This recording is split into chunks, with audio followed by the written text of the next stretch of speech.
Hello, this is Joshua Mack from Cornerstone Bible Church, and we are talking marriage and family. And today I want us to think a little bit about conflict resolution, or I guess to say it more positively, making peace.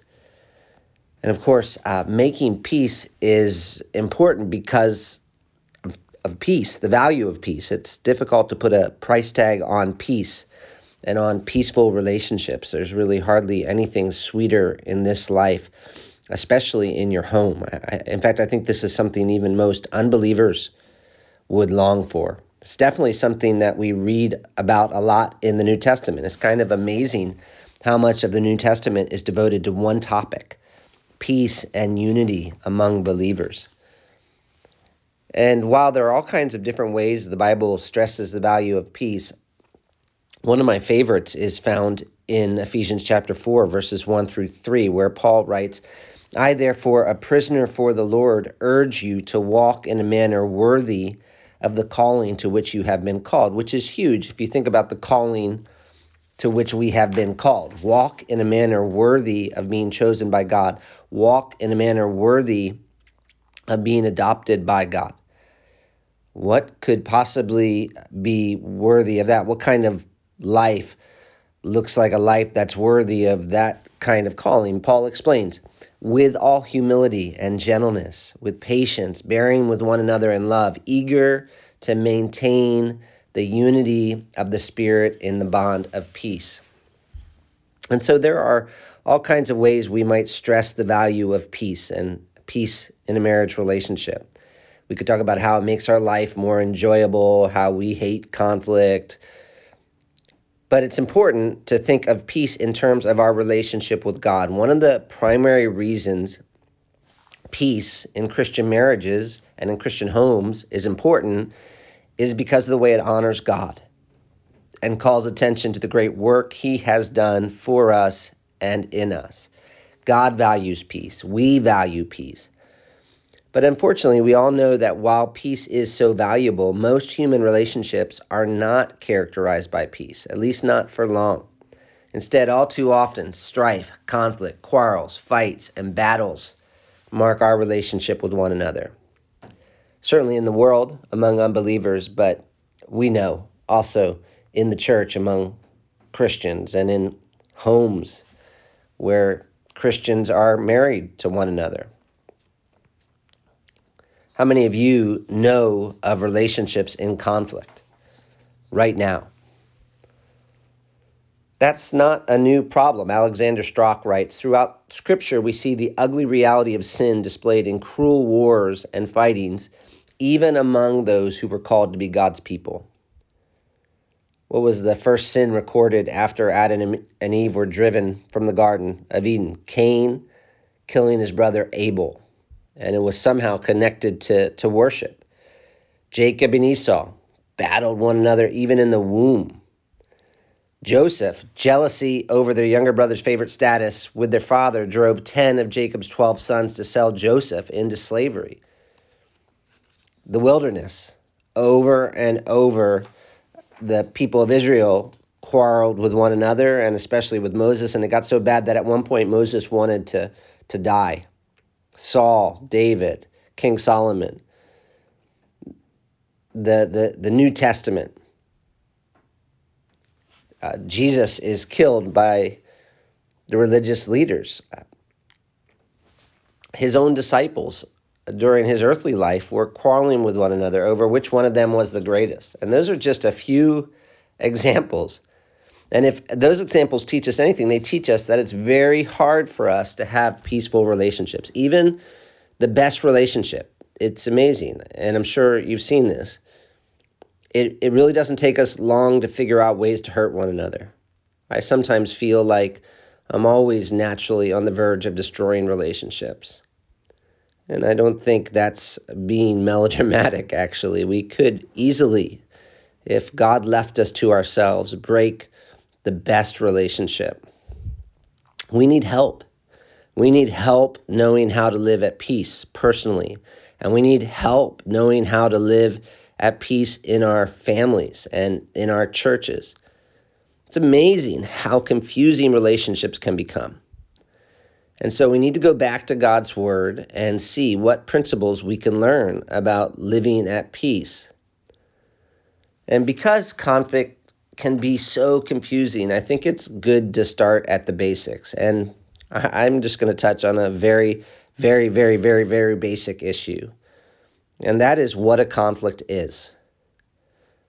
I feel like to deal with conflict well, we need to know what conflict is, which seems kind of obvious, I suppose, but we have a lot of different instinctive responses to something we feel is a conflict. And we actually have ways we've been trained to think about conflict by those around us for years and years, so that it almost feels like the only way to think about conflict. Those ways of looking at conflict are pretty powerful, and sometimes they cause us to have a distorted understanding of what a conflict actually is. We can sometimes think something's a conflict when it's not, and we cannot realize that something is a conflict when it actually is. I don't know, what are some of the different attitudes you have seen to conflict? Some people hate anything that seems like conflict so much that they run away from it at all costs. If it even might be a conflict, they avoid it. Somebody just looks at them in a way that seems like they possibly could be upset. They're bothered about it for days. And then, of course, there are people who seem to love conflict. There are some people who could argue with you for saying hello.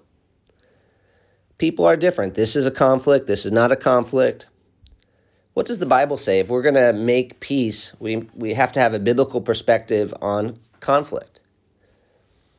In his book, The Peacemaker, great book, Ken Sande defines conflict like this. He says, a difference in opinion or purpose that frustrates someone's goals or desires. What do you notice about that definition? What stands out to you? One of the things that stands out to me is that it recognizes that not every disagreement is a conflict. And hear that again because it's important. Not every disagreement is a conflict. Obviously, God made us all different, and as a result, we naturally have different personal tendencies, even different likes and dislikes that are fairly neutral. You know this. If some of us get a chance to go on vacation, straight to the mountains. Others of us, the ocean. Others of us will be like, vacation? I hate vacation. I just want to stay and work. We like different sports. We like different foods. We all have differences. And as a result, we have all kinds of differences and disagreements. And those disagreements are not wrong in and of themselves.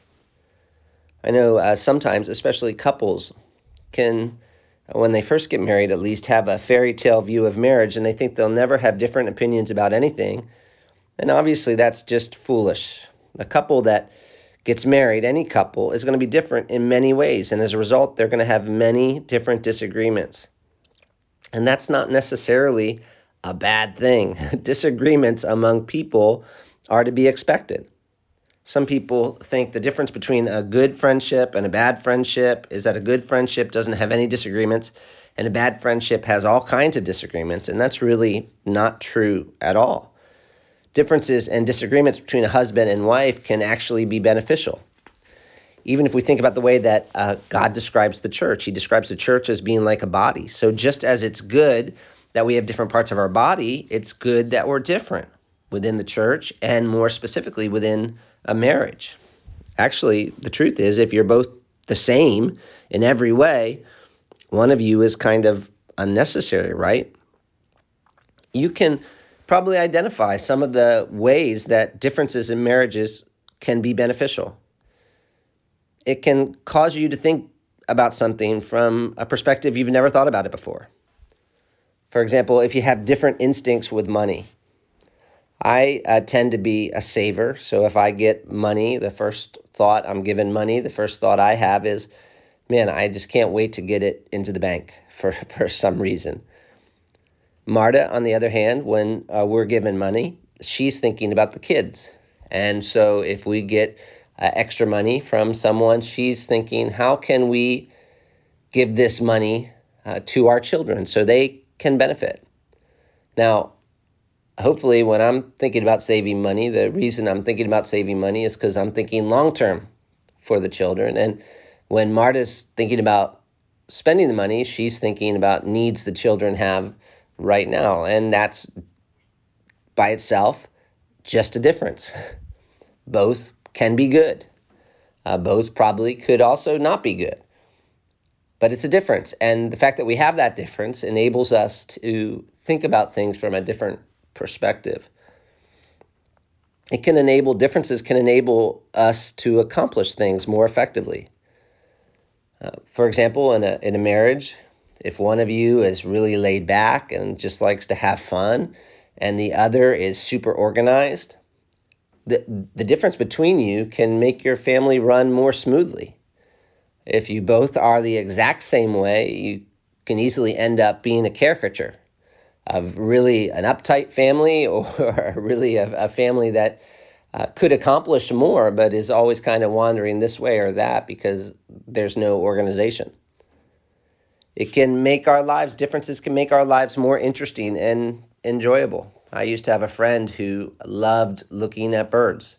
And man, most birds look pretty much the same to me, and I'm not noticing. But he could spend hours really looking at birds and researching birds. He would read books on birds. He knew all kinds of different names about birds. And when I got to know this friend a little better, he made my life more enjoyable because he would point things out to me that I wouldn't notice by myself. It's like the more friends you have and the more different they are, the more the world opens up. And you, if you're listening, can enjoy more of the things that God created. Differences can make us a more effective team for Christ. Some of us are able to reach out to a certain kind of person easily, and other kinds of people are hard for us. But when there's a marriage relationship and we're different, now we can reach out to different kinds of people more effectively. Differences can help us understand others. If we're with people that are just thinking like we think all the time, it's easy for us to never see something from a different perspective. And as a result, we sort of categorize everyone else as like, they're just doing this and they're so foolish. But when we're with someone who is different, like a spouse, and we realize, okay, they've thought about this and this is why they think this. And we might not necessarily agree, but it enables us when we meet other people to understand them better. It also helps us as we minister to others because your differences may cause you to say the same thing in a different way.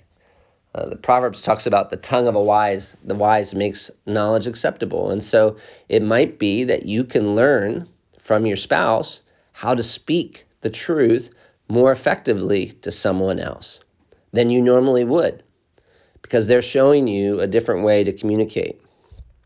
Differences can be extremely valuable. Unfortunately, however, too often those differences that God intended for our good can become major problems. You see this so often in marriages. You have these two people who are so different naturally, and you think, wow, it's obvious that these two need each other. And yet what should have been a strength becomes a very significant problem. And the problem comes, this is what I'm trying to stress, not so much because of the differences themselves, but because of selfishness. That's the key. Differences do not have to be conflicts. They become conflicts when our selfish desires get involved. Why do disagreements become conflicts? James puts it like this: what causes fights and what causes quarrels among you? Is it not this, that your passions are at war within you? And so it's not the differences that cause the fights and quarrels, it's the passions. That's what Ken Sande was trying to point out. A conflict is when a difference in opinion or purpose frustrates someone's goals or desires. And we might even go further. It's our response to that frustration I want something and I feel like you're getting in my way and you're stopping me from getting it, and all of a sudden we have a conflict. So a disagreement, means we just have a difference. Conflict is when that disagreement has become emotional. And now we're quarreling, and now we're fighting because we have to get what we want, and we're going to do what it takes. It's one thing to disagree, it's another to have a conflict. And to see if a difference has become a conflict, you might just look at your own heart attitude and then look at the fruit. One example of that is Romans 14:1-5. You have people there with legitimate differences of opinion. Two groups, one thought you should eat something, others thought you shouldn't eat it, and one was technically right. But Paul says it's not worth arguing about. Instead, he says, accept one another. One man has faith that he may eat all things, but he who is weak eats vegetables only. Let not him who eats regard with contempt him who does not eat, and let not him who does not eat judge him who eats, for God has accepted him. But obviously, instead of accepting each other, they were judging one another and despising one another. A disagreement has become a conflict. Now, one of the challenges when we have a disagreement with someone else is that it's easy for us to assume it's because they're in sin. And it might be. So the result of that is we don't even really look at ourselves. And it might be that they're in sin, or it might not be. One very important thing to determine when you're having a disagreement is whether this is a principle or a preference. Now, even if it's a principle, obviously you don't have the right to become selfish about it and to handle that principle in a wrong way. But you do deal with principles and preferences differently. At least a wise, godly person does. But what usually happens in a conflict is we're so sure that it's the other person's sin that is the real reason for this conflict. And we don't always take into account that the difference itself might not have been sin. I remember counseling a couple from very different cultures, and the wife would, her relatives would come over, and they would come over without notice, and they would stay for a long time. And the husband, he just thought that was the most selfish thing that there ever was, and he thought that the relatives, if they're going to stay for a period of time, should let them know they're going to stay for this long, and this is when they're coming, and this is when they're leaving. And she thought that was the most selfish thing there possibly could be. And so they were just going at it because they were both sure the other was in sin, when the reality was they just had a difference. They had that was a disagreement that they had turned into a conflict, and yet they were unable to deal with it because they were sure it was just the other person who was being flat out unreasonable. And so it helps sometimes to just take a step back and make sure we understand some of the reasons we are so different in the first place. To prevent conflict, we have to understand where some of these differences come from. And that's what we're going to do in our next podcast.